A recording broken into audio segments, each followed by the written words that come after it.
Hola, un saludo para todos. Gracias por el grato privilegio que nos regalan de acompañarnos esta mañana.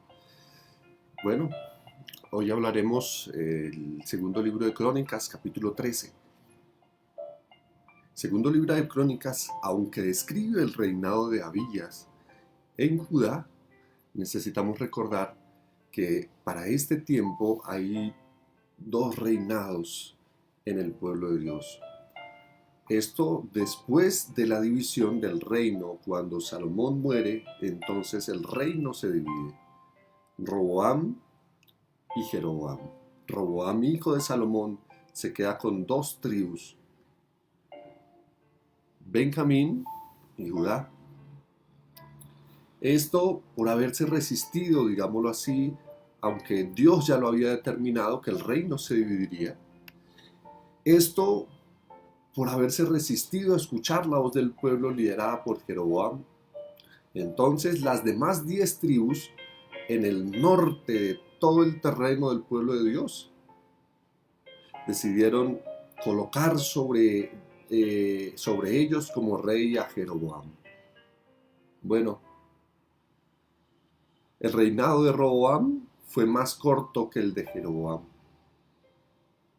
Más corto.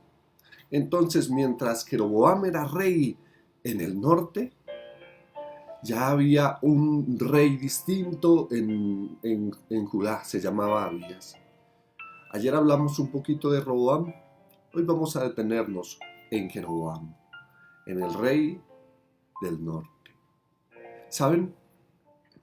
Es triste saber que los líderes en el norte, de ninguno se habla que alguno de los reyes después de Salomón hizo las cosas conforme el anhelo de Dios.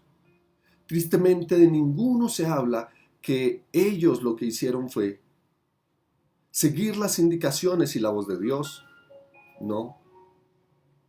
De ninguno de los reyes del norte, de los reyes conocidos como los reyes de Judá, ninguno hizo lo bueno delante de Jehová.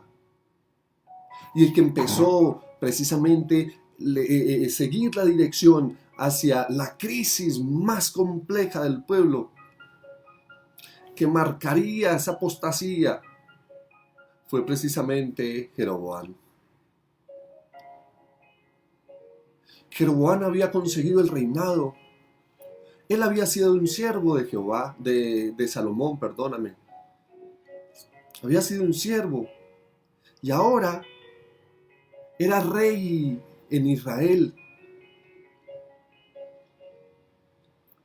Pero él entonces, pensando en que su pueblo no se desplazara hasta Jerusalén, el lugar donde estaba el templo, para que donde el templo y donde la nación tenía mentalizado y como por costumbre ir al templo a encontrarse con su Dios y a celebrar todas sus fiestas.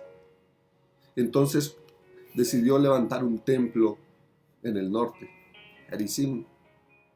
Ahora, tristemente, ese templo lo había levantado única y exclusivamente con propósitos egoístas.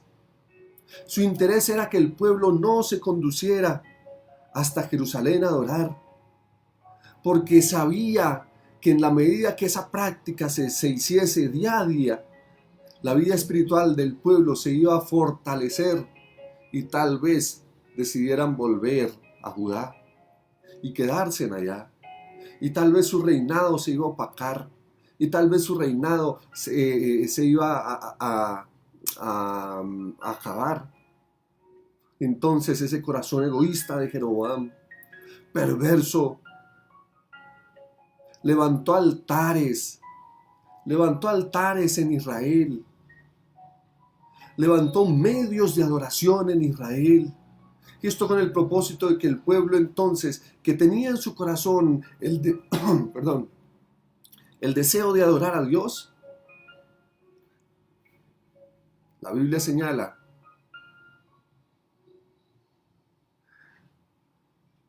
que lo que estaba haciendo Jeroboam era buscando alternativas para que el pueblo no se conduciese hasta Jerusalén. levantó altares, pero eran altares que tenían el propósito de adorar otros dioses. Qué terrible lo que estaba haciendo Jeroboam, y esto con propósitos egoístas. Nunca pensó en la vida espiritual del pueblo. Su interés era que su nación no se fuese a otro, a cruzarse, digámoslo así, la frontera, las otras tierras, para adorar a Jehová. Si Jeroboam solo hubiese permitido que el pueblo adorase a Dios en su templo y siguiese esas lindas costumbres de colocar a Dios en medio de cada celebración, tal vez Israel hubiese sido otro. Pero la gran apostasía empezó con Jeroboam. Cuando esto ocurre, entonces muchos levitas que ejercían y sacerdotes, muchas personas de la tribu que ejercían su ministerio a lo largo de toda la nación, al ver esta situación decidieron volver a Jerusalén. Y recuerden que los levitas, cuando se les entregó en la tierra, a ellos no se les dio un terreno para los levitas. Estaban esparcidos por todo el territorio, porque el plan de ellos era seguir las indicaciones de conducir al pueblo espiritualmente. Pero ellos, muchos de ellos, se están dando cuenta de la situación. Tristemente tengo que decir que no todos, pero muchos de ellos están dando cuenta de la situación que el líder está haciendo, así que deciden volver a Jerusalén. Y tras ellos, muchos hombres. Y tras ellos, muchos hombres que eran fieles a Jehová.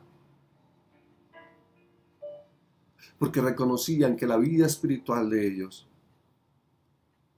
estaba en juego.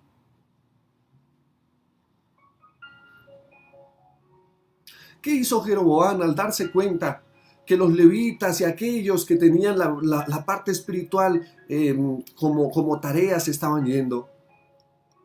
Entonces, sin preguntárselo a nadie, sin consultarlo con Jehová, bueno, a pesar de que lo consultase con Jehová, ya tenía la respuesta. Desde un comienzo Dios había determinado que los hijos de Leví serían los sacerdotes y los levitas.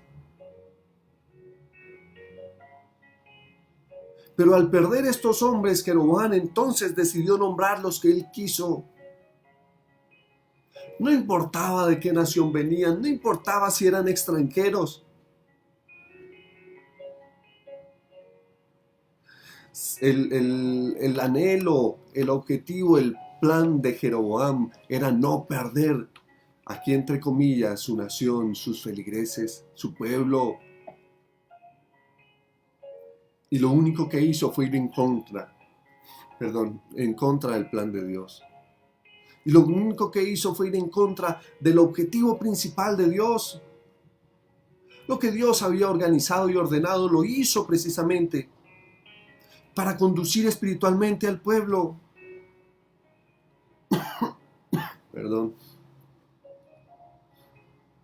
Para conducir espiritualmente la nación.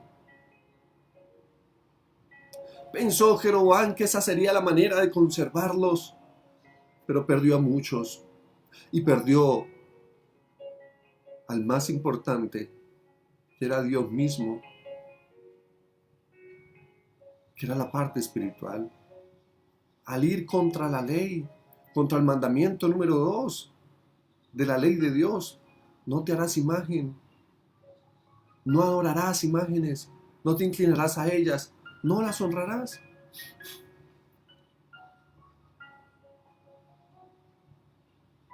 Cuando yo leo el capítulo 13 del libro de Segunda de Crónicas, encuentro en el versículo 9, ¿no habéis arrojado vosotros a los sacerdotes de Jehová, a los hijos de Aarón y a los levitas? Aquí hay un conflicto, una batalla que se va a presentar entre Abías. En este momento ya hay otro rey en el sur, me refiero en Jerusalén, y Jeroboam en el norte. Y hay este cruce de palabras donde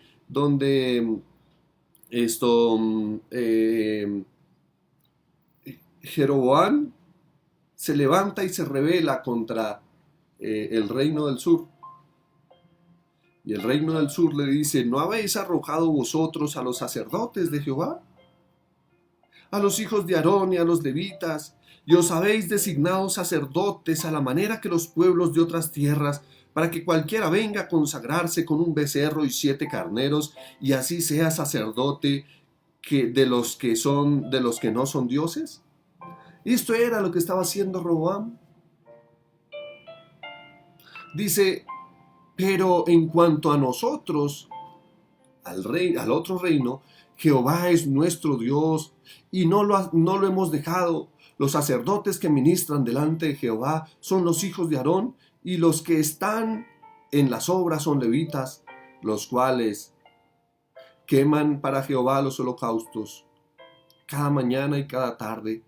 El incienso aromático, ponen los panes sobre la mesa limpia, el candelabro de oro con sus lámparas, para que guarden y ardan cada tarde, porque nosotros guardamos las ordenanzas de Jehová nuestro Dios, pero vosotros lo habéis dejado. Jehová está con nosotros por jefe, y sus sacerdotes y sus trompetas de júbilo para que suenen contra vosotros, hijos de Israel. No peleéis contra Jehová, el Dios de vuestros padres, porque no prosperaréis. Aquí hay una conversación entre Abías y Jeroboam, porque Jeroboam, al ver que ha perdido personas, digámoslo así, entonces levanta su ejército para ir en lucha contra la misma nación del pueblo de Dios, contra el reino de Judá. Y allá hay este cruce de palabras, donde el rey de Judá le dice: mira, es que lo que estás viviendo ahora son consecuencias de tus propias decisiones. Cuando levantaste altares, cuando tú mismo dejaste a Dios, ellos se han venido no buscando un reino, se han venido buscando a Jehová, porque aquí Jehová, aún Jehová, gobierna, reina. Cuando yo termino de leer el relato, no importaron las palabras de Abías hacia Jeroboam, no importaron. Jeroboam se levanta su nación y se va a la lucha. ¿Y sabes qué significa ir en la lucha contra Dios? Es tu propia destrucción, es tu propia muerte, es la derrota. Cuando yo leo este relato, intento traerlo a mi vida y pensar: ¿y cuál es la situación mía actual frente a este relato? Yo a veces pienso que tal vez, hermano, yo mismo estoy buscando otras alternativas de adoración que Dios no ha mandado. Tal vez yo mismo estoy buscando a Dios de una manera incorrecta.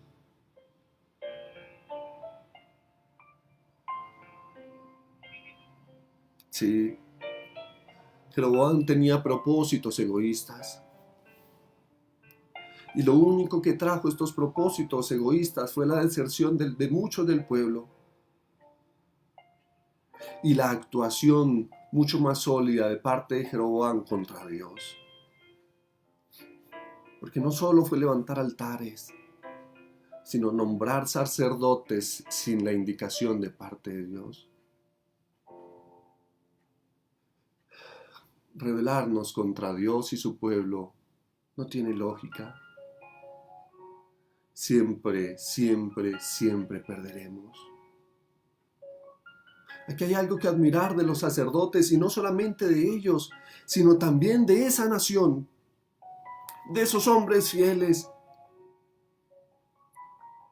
que decidieron ir a buscar a Jehová donde Jehová les había dicho, en su pueblo, en la nación, en su templo.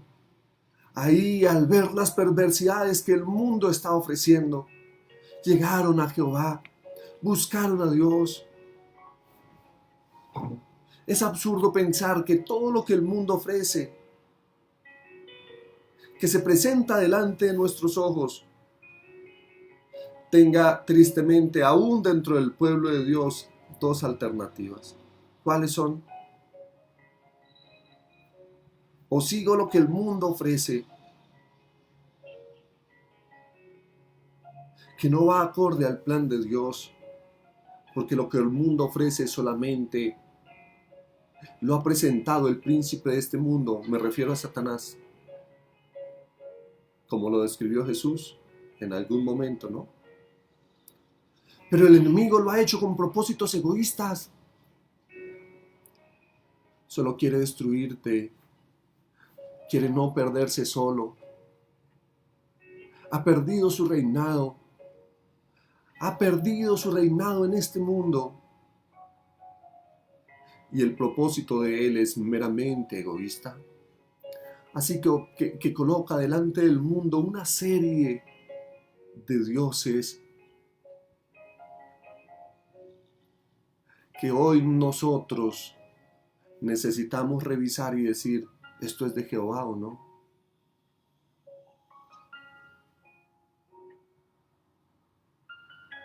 ¿Saben, hermanos? Satanás ha colocado en este mundo otros dioses que le quitan el lugar a Dios. Si tal vez pueden ser los vicios, las riquezas, el amor propio,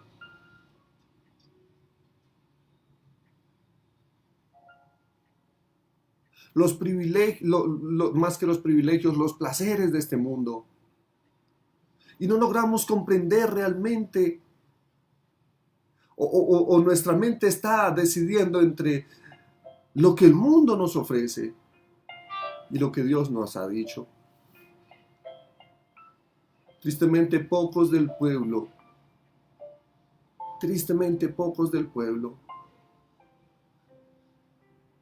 salieron de Israel para llegar al templo, para adorar a Jehová. La Biblia señala, no améis el mundo ni las cosas de este mundo. El enemigo únicamente quiere empezar en nuestra vida la ruina, la destrucción total. Así terminó el pueblo de Israel. Y no porque Jehová no los amara, porque Jehová no quiere la muerte del impío, y vamos a ver las inmensas cosas que Dios hizo al tocar el corazón de las naciones. Antes de irse a la destrucción final, Dios tocó muchas veces el corazón, pero el pueblo se resistió.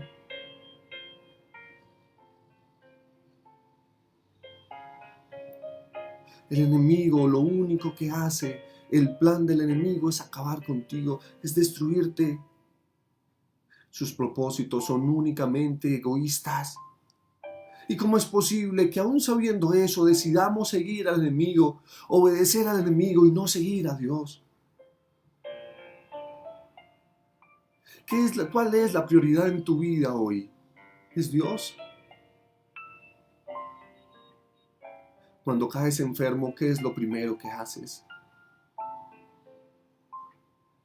¿Buscar a Dios? ¿Pedir oración? Cuando tu economía es incierta, ¿qué es lo primero que haces?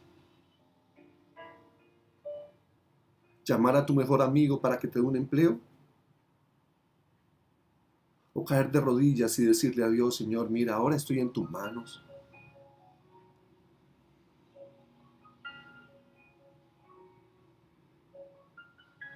Cuando aparentemente tienes la vida solucionada, ¿a qué dedicas tu tiempo?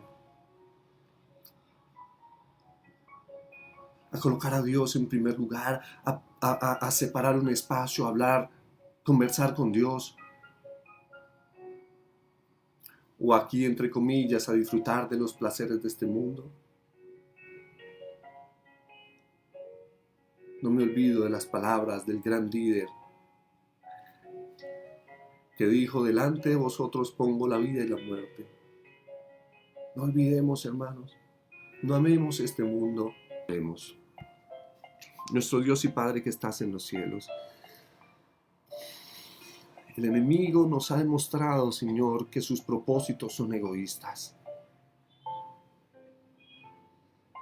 Que quiere que nuestro corazón se desvíe de lo principal que es adorarte. Es que tú seas el centro de nuestra vida. Por eso, Señor, tal vez nuestras alternativas y las alternativas que el mundo nos ofrece pueden ser seductoras, pero su fin es camino de muerte. Oh Dios, esta mañana nos has invitado, Padre. Nos has invitado, Señor, a amarte, a colocarte en primer lugar, a rechazar todas las invitaciones que el enemigo coloca, Señor, porque el enemigo quiere solamente destruir nuestra vida. La violencia, la maldad, el odio que el mundo tiene hoy día es resultado del trabajo que el enemigo ha hecho. Señor, pero tú has venido a dar paz, a dar tranquilidad. Y hoy tristemente, Señor, tal vez el enemigo, al ver el mundo, Señor, en el que vivimos, parece que hubiese vencido. Dolor, muerte, odio. Pero ese no es tu plan, Señor. Tú viniste del cielo a este mundo, derrotaste al enemigo y ahora nos da la garantía de la victoria a nosotros. Pero frente a esta situación parece absurdo pensar que seguimos detrás del enemigo, pero tristemente es una realidad. Tú nos ofreces la vida eterna.